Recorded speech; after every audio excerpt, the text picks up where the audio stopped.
Howdy, gang, and welcome once again to the Duct Tape Studios. I'm Jeff McAleer, your host here at the Gaming Gang channel. Thanks for joining me once again. Today, I am going to share my review of Dungeons Dragons Planescape Adventures in the Multiverse from Wizards of the Coast. This slipcase set is available now and carries the MSRP of $84.99. There was a digital and physical bundle over at D&D Beyond, which was $94.99. I'm not sure if that is still available or not. Now, these three books in total contain 256 pages of content, and the slipcase set also includes a Dungeon Master screen.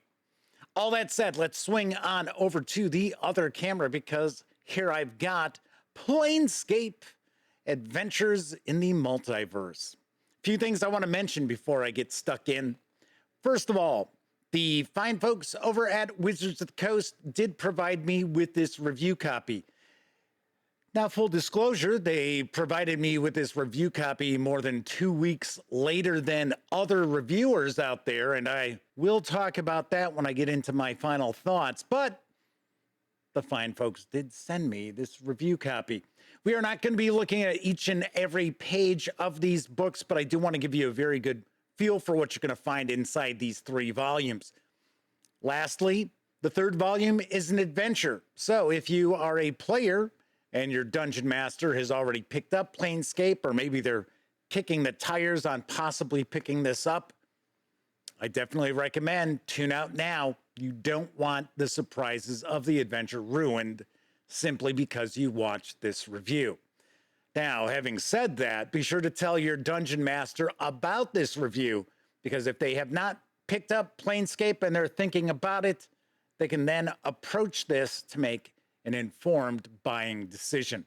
All right, so this is the slipcase. Pretty standard for what we see from Wizards of the Coast. Nice and sturdy, should hold up pretty well. Now, as I mentioned, there's also the Dungeon Master screen.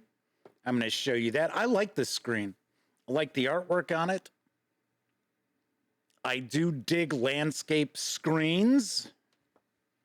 There's the art on the other two panels. So this is a 4-panel screen.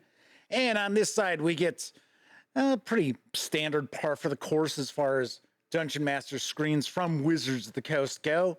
And then, of course, then we've got some Planescape-specific content there. So that is the Dungeon Master screen. So let's jump on into Sigil and the Outlands. And this is, for the most part, a gazetteer about, obviously enough, Sigil and the Outlands. Now, I do want to point out that I really have no familiarity with Planescape. I was long gone from Dungeons and Dragons when Planescape came out. Now, I did play a bit of Planescape Torment way back in the day. I never finished it, but I do recall bits and pieces of it. And that is about the extent of my Planescape knowledge. So I actually have some questions that I'm going to be asking of the viewers.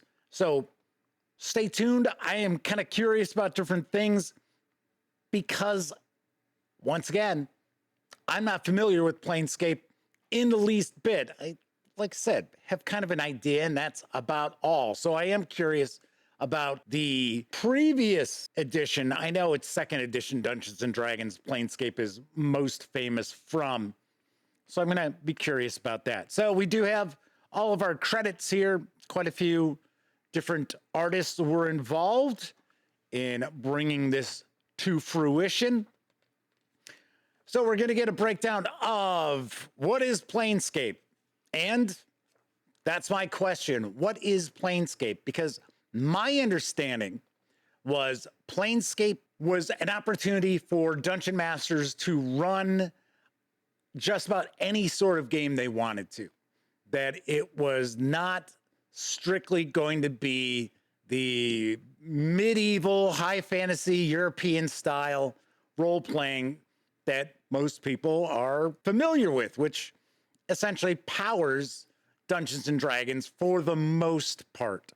So you would have the ability to take the player characters to various different planes like hell and heaven and the Modron homeworld and all these various different planes or really kind of planets. Whereas here with this multiverse, it's like we've got all these planes and then characters and NPCs exist in these different planes at the same time. It's not too clear. And it does seem to really riff on the multiverse from the Marvel movies. Like I said, to be honest, I didn't think that is what Planescape was supposed to be. I also think Planescape was supposed to be still kind of medieval fantasy, but just in a variety of different kind of genres. Not science fiction or anything like that, because science fantasy, of course, was Spelljammer. So please let me know in the comments, am I on the right course there or am I completely off base? So we're going to have some character options. We get a couple of new backgrounds. We've got the Gate Warden, and then we also have the Planar Philosopher. As with many recent Dungeons and Dragons releases, I know prior to this coming out, there were representatives from Wizards of the Coast who were talking about all these new player options and features, and oh boy, it's so exciting.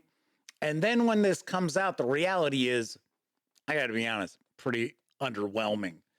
That's it. We get the two backgrounds, we get some feats, a few magic items. I want to say there's 2-3 new spells, and that is it. That was the player facing info, was right there.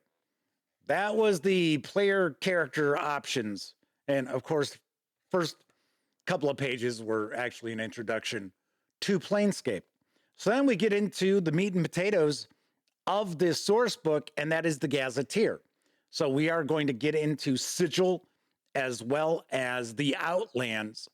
And Sigil is quite possibly the most important city in all of the multiverse, because in the Outlands, where Sigil is located, there are all these gate towns which will allow you to travel to all of these different, you guessed it, planes. Sigil is kind of interesting in a Lankmar sanctuary sort of way. There's even a nod to Ringworld, where if you're in the city of Sigil and you look up, you see another area of Sigil because it is a ring, and it actually is above this great spire that is just jutting out of the Outlands. And then it's not a location that anybody can just appear in. So there are only certain ways that you can actually get into Sigil. So then we get into the various different factions of the city. And these are pretty interesting. We've got the Bleak Cabal, who feel that there's no sense in the universe. We've got the Heralds of Dust, who believe everyone's dead. So some of these are pretty interesting, but they really don't serve any purpose. In this Gazetteer, of course, granted, we do get the information about the various different factions, and in the adventure, which is included in the slipcase set, they really have absolutely no impact whatsoever on the goings-on. So then we're going to get a breakdown of the various different sections of the city, the various different wards of the city. And of course, each of these wards have some sort of specific flavor to them. So of course, we've got where the movers and shakers live and where businesses are located. Now, I will mention that I really do like these maps, and we'll see more of these in the adventure as well. I really like the pop that they have. What a visual pop to them. But here's the issue I've got, and you'll see this when we take a look at the adventure, and that is they're really small. So we get the map, then we get an outside view. Also get some artwork down here. And this is kind of how we'll see this throughout this slipcase set. And once again, I like the presentation, very cool. But because these maps are so small, not exactly the most useful for a dungeon master at the game table, which leads me to think that maybe there's a more sinister reason why that's kind of our new presentation, and that's to kind of nudge people into getting the digital releases, because then, of course, if you have a digital release, you should be able to manipulate the image size. Don't know. I don't know. I will say that Sigil and the Outlands is my favorite book out of this slipcase set. I find Sigil and the Outlands to be interesting. They have piqued my curiosity. I should also point out that for the most part, we're just getting little bite-sized nuggets of information about the various different wards. There's some info. I should probably jump back because I know a lot of people had questions about the Lady of Pain. There we go. I really like that artwork. I think that artwork's pretty cool. Once again, not an NPC that I'm familiar with, right? Because once again, I didn't complete Planescape Torment. And outside of that, game-wise, with the role-playing game, I don't know anything about her. So we do get some information about the Lady of Pain and her mazes. I know someone in chat during my live first look was curious about the mazes, or I should say somebody who commented on the video was curious about the mazes. And that's it. That's all the information you're going to get. So as I had said, we're just getting kind of nuggets of info about the various different areas. Then we'll start getting into these gate towns, which are going to come into play in the adventure in quite a lot of ways, which I got to be honest, don't tend to be good. We'll get into it. But once again, I thought this is kind of cool. So we've got our gate town. It tells us what is the destination of the gate that's located in the town. I thought it was a little odd that about the first 6 or 7 of these gate towns. Now, as you can see, we only get these 2 pages, and half of one page is the artwork. So you're only getting a page and a half of information about these gate towns, each of the gate towns. And like the first 6 or 7 entries here dedicate page space to taverns and inns and bars and hotels. And it's kind of like, seriously? And the thing is, if you read the information about the inn or the bar or tavern or whatever, nothing really stands out about it. They're all kind of interchangeable in most respects. I would have liked to have seen those paragraphs devoted to something that makes these gate towns special. Now, we do have areas that make these unique, don't get me wrong. I just thought it was weird that we were seeing, 2, 3 paragraphs devoted to the bar. And yes, I get it. Most adventures start in taverns and inns, unfortunately, in fantasy role-playing games. But still. So here you've got all the various different gate towns. And that is a look at Sigil and the Outlands. We do have a poster map. I have not removed it from the book, but I did see what it looks like unfolded. It is 2-sided, so we get the Outlands, and then we get a map of Sigil. And of course, kind dungeon masters will provide the map to their players. All right, so once again, that is a look at Sigil and the Outlands. Now, I do want to point out, stay tuned, because I am going to be revealing who the winner is of this very friendly local game store alternate art edition of Planescape Adventures in the Multiverse. Moving right along, let's talk about the bestiary, Morte's Planar Parade. And yes, I do remember Morte from Planescape Torment because he's there right at the beginning when your character awakens. So, of course, this is a bestiary. We're going to get some information about how do you read these stat blocks. There's our credits. Once again, give these folks some credit here. And then we jump on into the actual entries. And I would say, off the top of my head, about 80% of the entries in this bestiary are either celestials or fiends or demons. And I was kind of surprised by that because I would have thought it would have been more of an even mix. But we do have about 75, 80% celestials and fiends, which I guess is fine. It's kind of funny. We do get little commentary from Morte popping up from time to time. He's not necessarily a reliable narrator.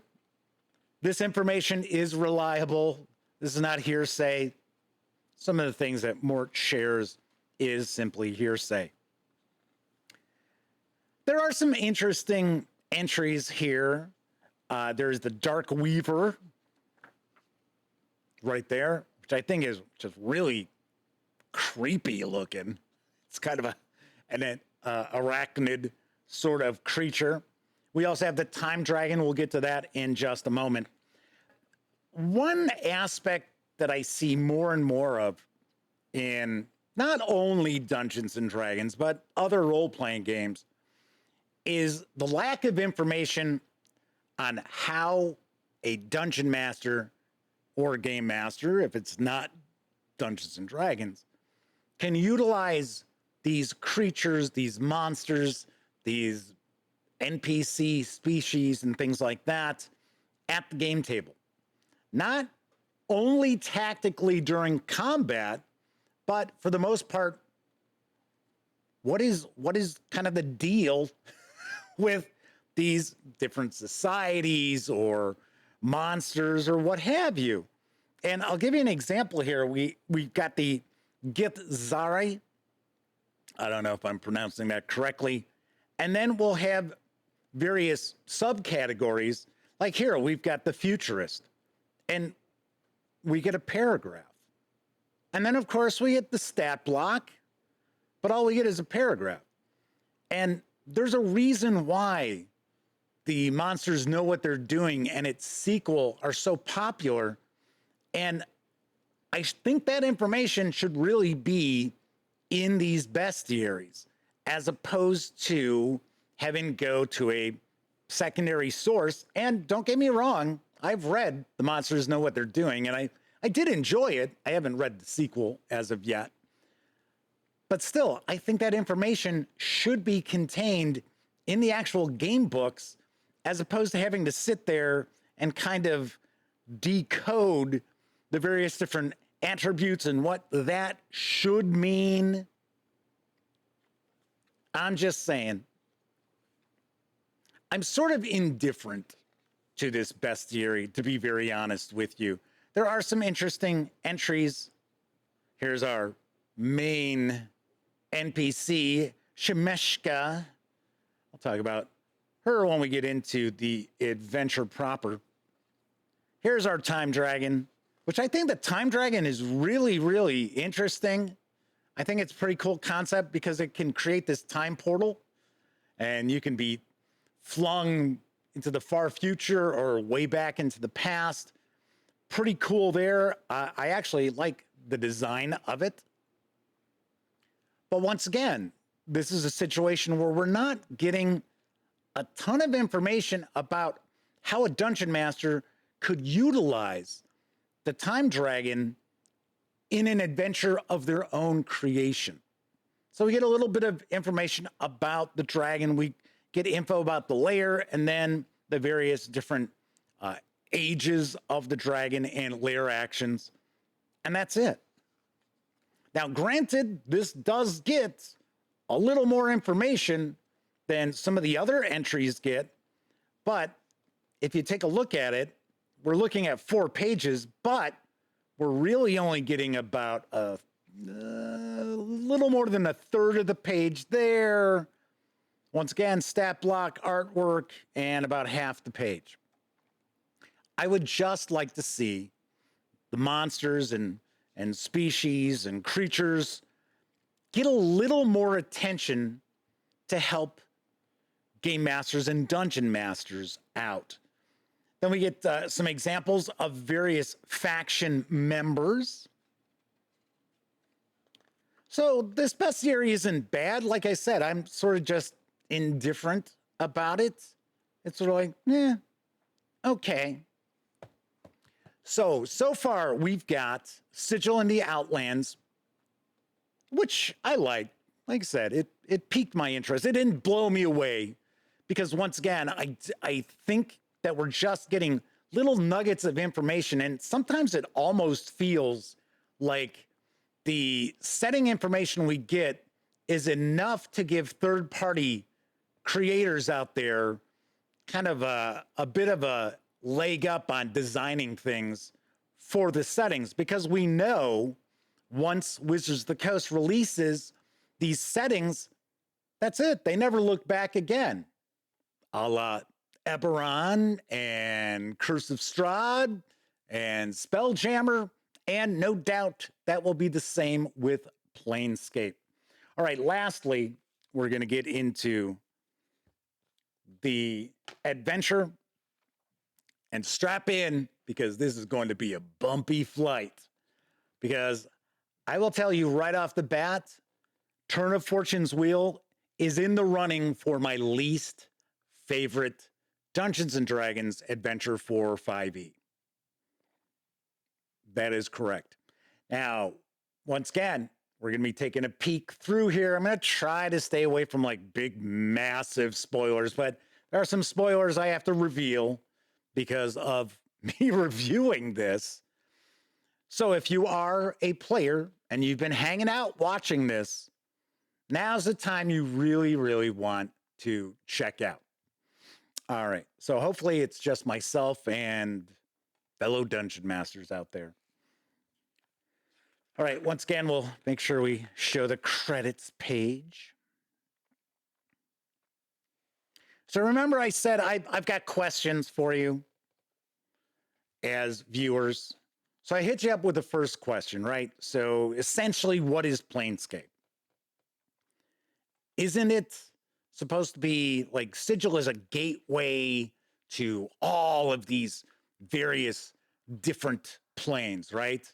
It's like a centralized location, and there's like spokes of a wheel coming out from it in all directions, which in this case connect to the gate towns.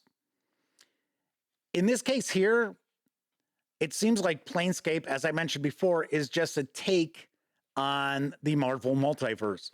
So what you're going to do is you're going to start off and you're going to have your player characters create 3 versions of the same character. And you're really not going to tell them what's going on, because the reality is, even after reading this adventure, there's a glitch in the multiverse that's not necessarily clearly explained either. So even if they're curious, you may not be able to actually explain what's the deal. So they're going to have 3 variations of the same character, and they're going to start off with 1. And essentially what's supposed to be going on is there's a glitch in the multiverse, and what happens is when a player character dies, they're replaced by another version of themselves. Now, those of you out there who know about the level jump from level 10 to level 17, who were very curious about how that's pulled off,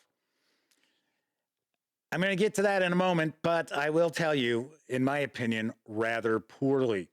to be very honest, I find that this adventure comes across, and yes, I get it. I know this isn't written by one person. It's written by a committee, and various different people have different responsibilities for different portions of adventures these days. I understand that.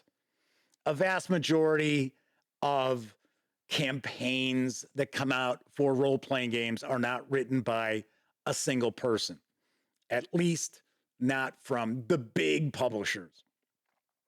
Now, that's not set in stone because there are some fantastic campaigns written by one or two people. So I know it's a committee, but I'm going to tell you right now, I can't imagine the vast majority of this ever being play tested, because there are assumptions of what your players are going to do that just make absolutely no sense. That I don't know of players who would do these things. And another aspect of this that I find is a real issue is the lack of player agency. The players kind of get led around by the nose, and it's sort of like, well, you're either going to do this or we're not playing Dungeons and Dragons tonight. It's kind of how it comes across. Now, the adventure opens up where the players wake up and they're in the mortuary of Sigil. And Morte is there, just like Planescape Torment. I guess Morte is thrown in there kind of like, hey, Easter egg, right? Woohoo! Now, if your players have never played Planescape Torment or even the enhanced edition, which came out a few years back, which I know a lot of people bought, but if they're not familiar with it, then he means nothing. It's sort of like, there's a floating skull. He's talking to us. He's cracking jokes. And he's kind of giving us the lowdown on where we're at. And then that's it. He's done. He's gone. That's the end. The mortuary itself, the player characters have to escape. And this is poorly laid out. In fact, the way it's laid out makes no sense in the whole scheme of things. I'm not going to focus on every single part of this adventure and the problems I feel it has and the issues I've got. I'm just going to focus on a few things because I'm sure some folks out there are going to get this adventure as dungeon masters and get mad. I'm not mad. I'll tell you what I am when I wrap up with my final thoughts and give this slipcase a review score. So the players don't know how their player characters died. The assumption is they're dead because they're waking up in this mortuary in this one room with other corpses. That's a pretty good indicator that somehow they died. And then they find a room that has the records of the people and creatures or whatever who've been brought in here and their cause of death. So you're thinking, oh, sweet. Now the player characters can at least get the cause of death. No, they can get the cause of death of everyone else. But as far as they go, their paperwork has no cause of death. Kind of odd. Kind of odd. Another issue that comes about, as I mentioned, the way it's designed is really bizarre. There's a passage, a hallway, that just about anybody who's going to be utilizing this mortuary is going to have to traverse, which also happens to be the crematorium. Okay. A lot of encounters in this adventure are simply combat. Open the door, you get attacked. And yes, I understand. That's fine when you've got a few of those. I mean, it's not like a starving wolf is going to sit there and parlay with you when you encounter it. But far too much of the encounters in this are just simply, oh, you show up in this spot and you get attacked by these things. Knock yourself out. The player characters will escape from the mortuary, and then immediately they're befriended by this guide of the city. Now, it's really strange because early, before the adventure starts, there's mention of, hey, you know, if your player characters want to be from Sigil, it's possible to do that. That's where some of the options in the player character section of Sigil and the Outlands comes into play. And then the assumption is your player characters know absolutely nothing about Sigil. So then they encounter this guide who's kind of a, you know, happy-go-lucky rogue, neutral type. And they just show them around. They just take the player characters off in all these different directions. And then the players are arrested by this one faction for crimes against the multiverse. And of course, my players would sit there going, oh, what are we accused of? Hey, this is an opportunity for us to learn more about who we are, because they have no memory, really. They've got spotty memory of who they are, why they're there, what's going on. Once again, how did they die? They don't know. So you would think, oh, hey, this is a prime opportunity for us to find out more about what's going on with us. But you would be wrong, because the player characters are either supposed to escape, or if they don't think of escaping right off the bat, another NPC shows up to break them out. Okay. And then takes them to meet with the major NPC, Shemeska. And she operates a casino, and she becomes their main quest giver. So she tells them that she can help them recover their lost memories, but the player characters have to perform some favors for her before she'll do that. Now, I gotta be honest, I know a lot of players out there who would say, no, thanks. We'll do this on our own.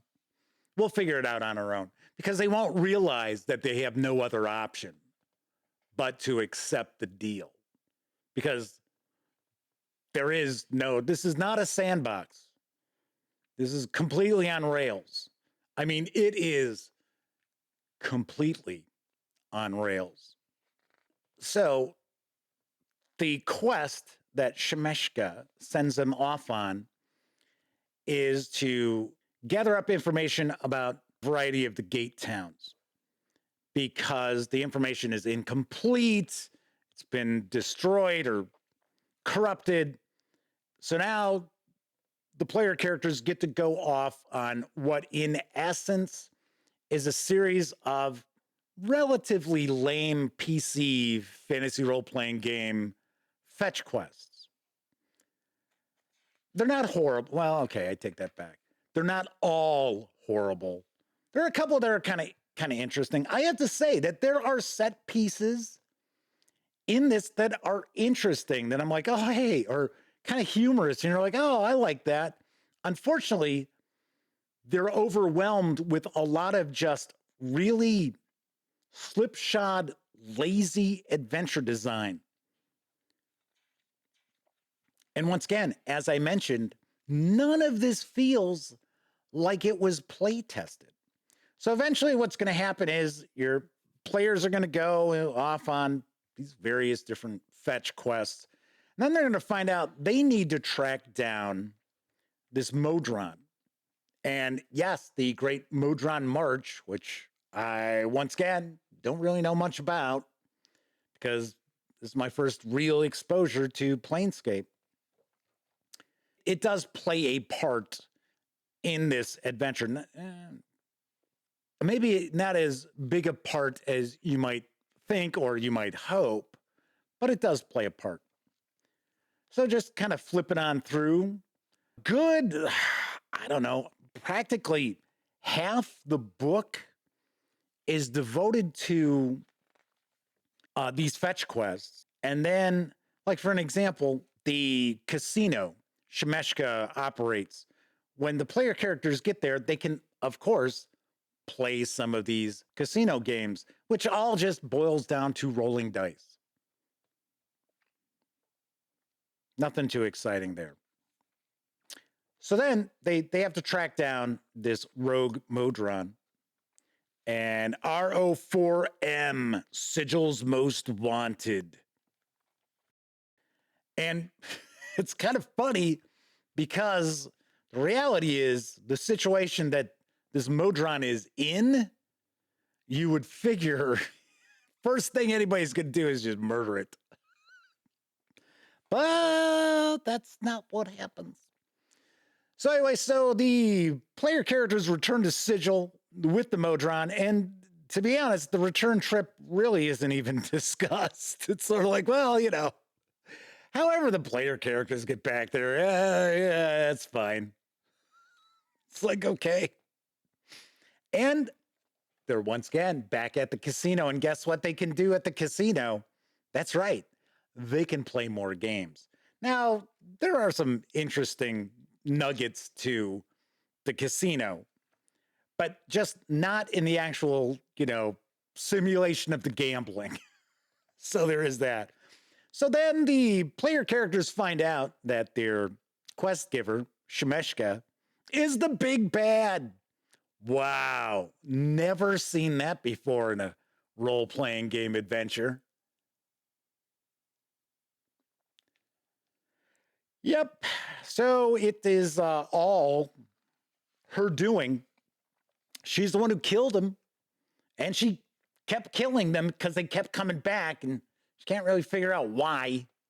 And once again, you won't really figure out why because that glitch is never, you know, totally explained. And then during the anticlimactic big confrontation, she gets away. Yep. Enjoy that dissatisfaction with your players at the table when she gets away. And the whole deal is that Shemeshka is trying to provide the Modrons with false information because I guess their big thing is balance in the multiverse. So she's trying to make them believe that there are too many demons and that I guess the Modrons would go to war to restore balance. And her game plan is to be an arms dealer. Okay. It's like, all right. I suppose so. I mean, in some ways it's kind of interesting, but with it turning out that she's the one behind all the problems that the player characters have had, and she's been the one that's killed them, and I don't know. To me, it seems a little much. And essentially, the player characters can save the day by providing, if not correct information for the Modrons, information that actually will play into the player character's favor. I will admit, I did like that. Art-wise throughout the book, pretty decent artwork. I will also point out that the paper stock in these books is excellent. Usually we see the Dungeons and Dragons releases with pretty flimsy paper, some of the flimsiest paper that we see from role-playing game releases. Not the case here. I gotta say, being honest, I was impressed by the production quality of this slipcase set. All right, so before I move on to my final thoughts and review score, let me reveal the winner of the alternate art edition of Planescape Adventures in the Multiverse.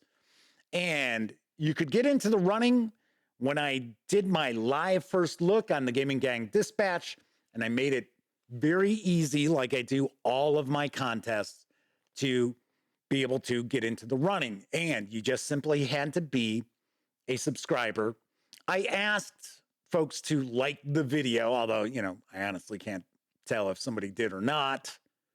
And just let me know what you were looking forward to in the new edition of Planescape. Easy peasy. So the winner is Krar Turlane 1. Interesting nickname. So Krar Turlane 1, what you need to do is you need to email Jeff McAleer at thegaminggang.com from the email address that is associated with your YouTube account. So to make life easier for you, that email address is going to be a Gmail account. So congratulations. I will be sending this out as soon as I am informed on where to send it. Sweet. So let's swing on over to the other camera so I can share some final thoughts and my review score. Well, first of all, when I learned that I would not be receiving a review copy prior to this coming out, I knew something was up. Also, when I learned that the Gaming Gang and myself had been moved from a particular level, I guess we'll say, of reviewer, and I've been covering Dungeons and Dragons since the Gaming Gang started, 2010. There was about a year or so, maybe 18 months, when Wizards of the Coast and I weren't on the same page. I think it was after I had moved, so I didn't receive releases then.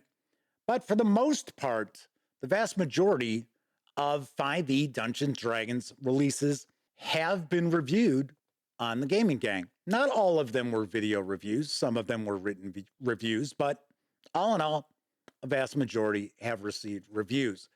And there have been some that I was like, And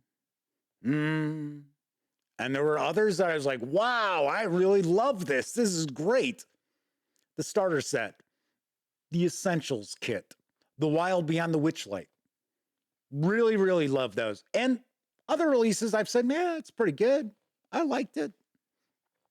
And like I said, there were some I was just like, As I said, when I found out that I was not going to be getting a review copy prior to this going on sale, I thought, Wizards of the Coast is sharing their true colors. Now, keep in mind, I did not receive these copies until this had been on sale for about 2 weeks. Thereabout, maybe a week and a half, maybe about 10 days. I didn't track the exact date. In fact, if you take a look at the Gaming Gang Dispatch, the live shows, I received these the day before I shared that live first look. Like I said, I knew something was up. I knew that Wizards of the Coast knew ahead of time that this was not going to be some stellar product that they were foisting upon the public. Because God knows, you don't want people who provide honest and unvarnished reviews of your products ahead of when it goes on sale, when you already know you're releasing something that's fairly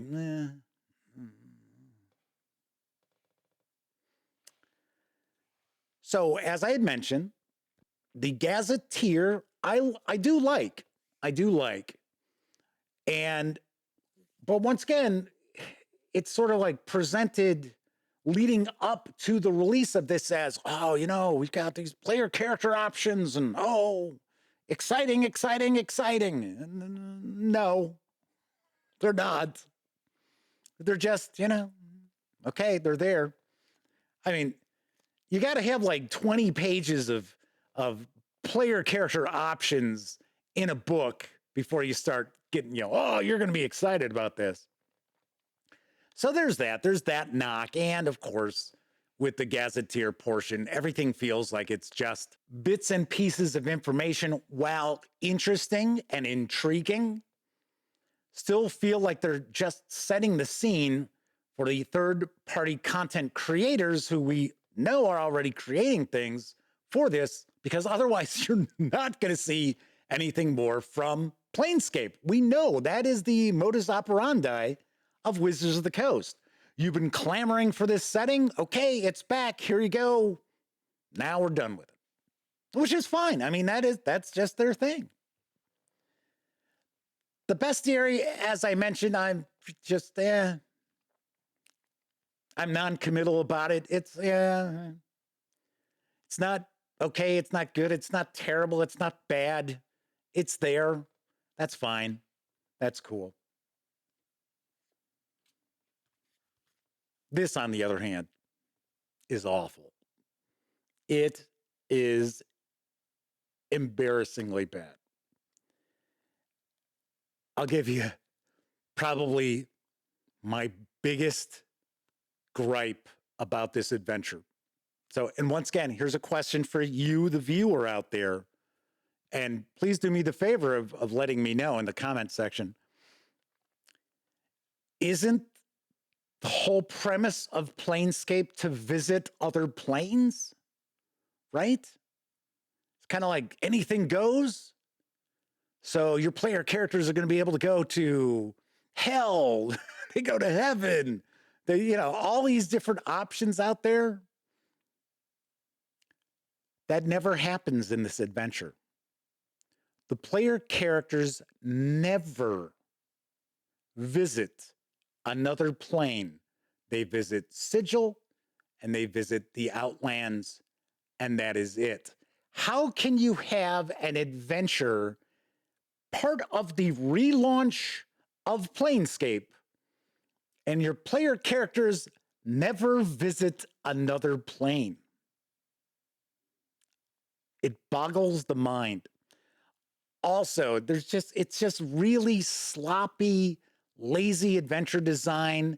The players have absolutely no agency in this whatsoever. Much of what goes on in this adventure reminds me as a child going on a road trip in the car where you got to look out the window and got to see the world passing by, and wow, that looks cool. Oh, that's interesting.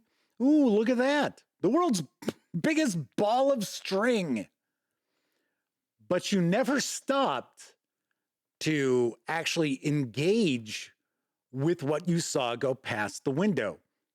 That is exactly how I feel about this adventure. Now, there is the case of the level jump from level 10 to level 17. All that is you get to a point in the adventure where the player characters now have a different variation of their characters who just happen to be 17th level. And now you're going to spend time at your game table leveling everybody up. Ooh, that's exciting. No. It is not. I mean, there are just a multitude of problems with this adventure.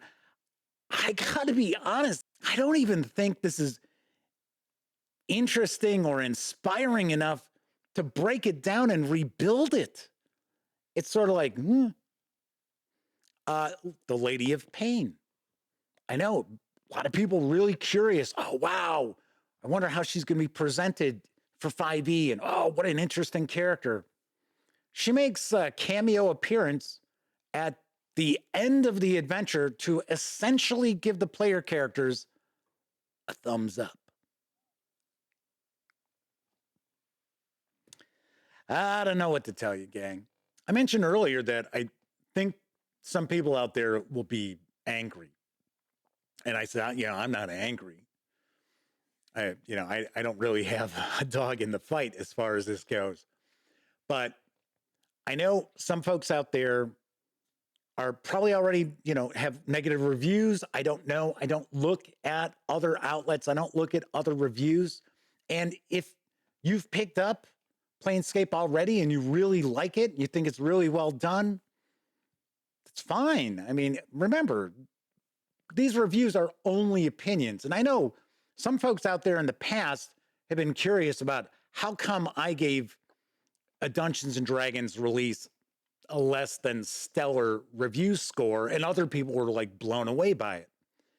And the only thing that I can tell you is that here at the Gaming Gang, you're exposed to a wide variety of role-playing game publishers and systems, and I get to immerse myself in a lot of different role-playing games.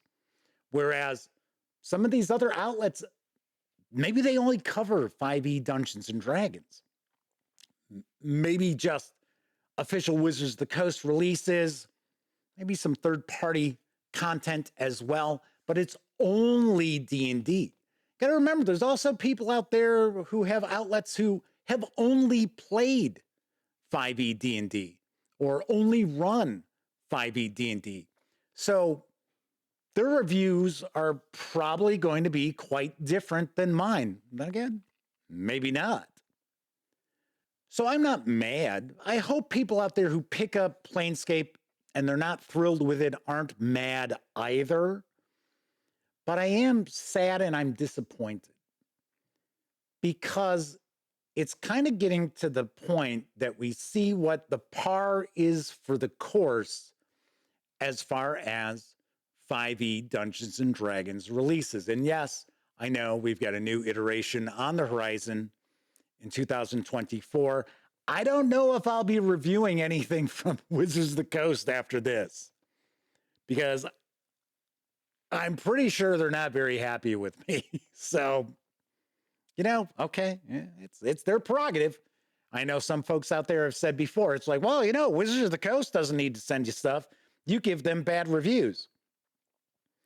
Well, my reviews tend to be kinder to them than other reviewers I've heard. But once again, this is not a 5e D&D channel. So if Wizards of the Coast says, oh, the hell with that guy, it's okay. But I am sad and I'm disappointed because this is what Dungeons and Dragons has become. And there's no wonder, there's no magic in this adventure. It's just going through the motions. Now, once again, there's some cool set pieces and NPCs. There's some interesting ones. But all in all, this is an awful adventure. And how did this make it into the slipcase set? I don't get it. It's like, don't you have editors? Didn't anybody look this over? We know they didn't play test it. And I would certainly hope that the powers that be, who are going to be the movers and shakers with the upcoming, I know it's not a new edition, Dungeons and Dragons anniversary release, I hope they look in the mirror. I hope they take a moment to look in the mirror and decide what Dungeons and Dragons should be as opposed to what it currently is. Because I think the fruit has fallen very, very far away from the original tree. All right, so all together, I'm going to give the slipcase set a single review score because that's how you purchase it, as a single item. Although like I said, I think the Sigil and the Outlands book is okay. I'm neither here nor there with the bestiary, and the adventure is awful. So on a scale of 0 to 10, I give Dungeons and Dragons Planescape Adventures in the Multiverse a 5 out of 10. If you want to pick it up, it's completely up to you. If you want to take a pass on it, completely up to you. And once again, congratulations to our winner of the alternate art friendly local game store edition of the slipcase set. All right, that is it for this time out. If you like this video, by all means, please give it a quick thumbs up. Subscribe to the Gaming Gang channel if you haven't already. And if you do subscribe, don't forget, ring that bell. It'll not only let you know when I share videos such as this review, It'll also inform you when my live stream, the Gaming Gang Dispatch, airs Tuesday, Wednesday, and Thursday evenings right here on YouTube at 7 p.m. Central. And of course, when you're not watching videos on the Gaming Gang channel, be sure to visit thegaminggang.com for all latest in tabletop gaming news, reviews, and a whole lot more you will not find here on the YouTube channel. You know the drill. Get your geek on at thegaminggang.com. Once again, I'm Jeff McAleer, and thanks for checking out this review. Until I see you next time, here's hoping all of you out there get to enjoy plenty of great gaming with your gang.